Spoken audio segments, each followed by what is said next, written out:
This is the logical problem of the Trinity. The Father is God, the Son is God, the Holy Spirit is God. They are not each other. There is only one God.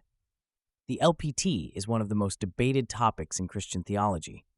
How can Christians claim there is one God when the doctrine teaches that the Father, the Son, and the Holy Spirit are all God? Let's break this down. Here lies the problem. If the Father is God, the Son is God, and the Holy Spirit is God, logically, there should be three gods. But the Christian doctrine believes that there is only one God. One God is not equals to three gods. This raises a serious logical question. At first glance, this seems contradictory. If the Father is God, the Son is God, and the Holy Spirit is God, wouldn't that logically imply that there are three gods? But Christian doctrine insists that there is only one God. So how do we make sense of this? Some Christian apologists would argue, it should not be 1 plus 1 plus 1. Instead, it should be 1 times 1 times 1. After all, if you multiply 1 by 1 by 1, you still get 1.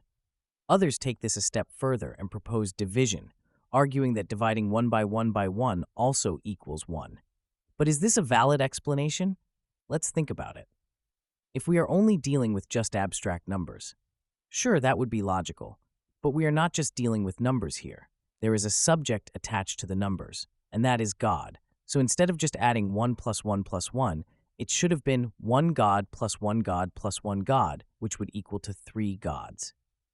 Now, if we were to do the same thing with multiplication, we will get God to the power of 3, not 1.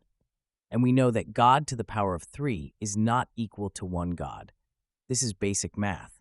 The same goes if we were to use division instead of multiplication. You can't divide God's essence into parts and still claim there's only one.